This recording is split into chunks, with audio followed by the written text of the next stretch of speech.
Hello.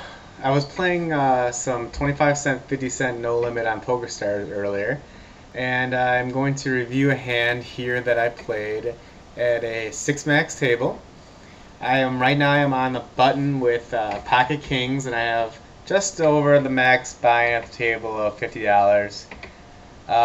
Pretty much you have one guy with $72 and a couple other stacks that are just over average, one really short stack, and a guy that has about half stack. So again, we're going to run through this hand here and kind of talk through my thinking and how the action played out. So we're going to start here, and we got this Trist raises 3 times to $1.50. So I decided to re-raise to $5 from the button, and I end up getting a call. Flop comes 7 of clubs, 6, and a deuce, and the player checks to me, so I come out and bet about 3/4 of the pot, and he ends up calling me. The turn is a 4, and even though here I might be ahead, I decided to just check the turn, because a player like this that raises 3 times pre-flop and then calls a re-raise always signals to me pocket pair. If they just have big cards, okay, that's true, but what are they calling a $7 bet on the flop for with just overcard? So I didn't think he had that. So the only thing that made me think was maybe he's got pocket 6s or 7s and is slow playing me.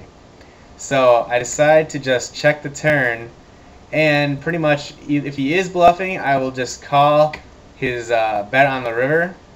And if he checks to me again though, then I'd have to evaluate again to see if this is a hand I want to make a value bet on.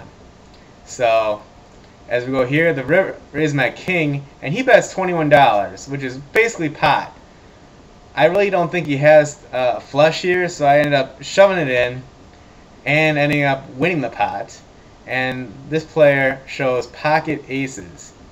Now, and of course, you see in the chat, he goes and says, "Come on," like he can't believe what just happened. Now, I would have to say that this player played this hand absolutely horrible. Never once trying to get as much money into the pot, into the river, when he makes a big bet on the river, trying to just, I don't know. If the only thing that he would get paid off on by me is if I had, ace king there. What else am I gonna call unless I hit a flush? So his bet on the river, I don't really understand it either. I can see him, if he pushes and re-raises pre-flop, and I'm probably gonna commit most of my stack, and we're gonna get it all in. But just the way the hand turned out, he just tried to slow play me again, and fortunately this time my check on the turn. I was a little suspicious. I thought there is a chance this player could have hit something big on me, so that is why I slowed down. A lot of players say, "Oh, you got to keep betting just because you got an overpair." Well, just because you have an overpair doesn't always mean you should bet. Sometimes it's okay to give free cards when you're not really sure why the player did what he did if he was slow rolling you. And this way, of course, the only move on the river is to shove all in. If he's got a flush, he caught me. But with a set on the river, I'm going to get it all in pretty much there every time, especially with that kind of board and the action in the hand. So, like I said, I really thought this player didn't play his hand well at all. And I thought I actually played my hand pretty perfect. If he would have raised me all in, if I would have bet the turn, I probably would have had to call him, and then I'd suck out. But in this way, I got all my money in with the best hand, and won the pot.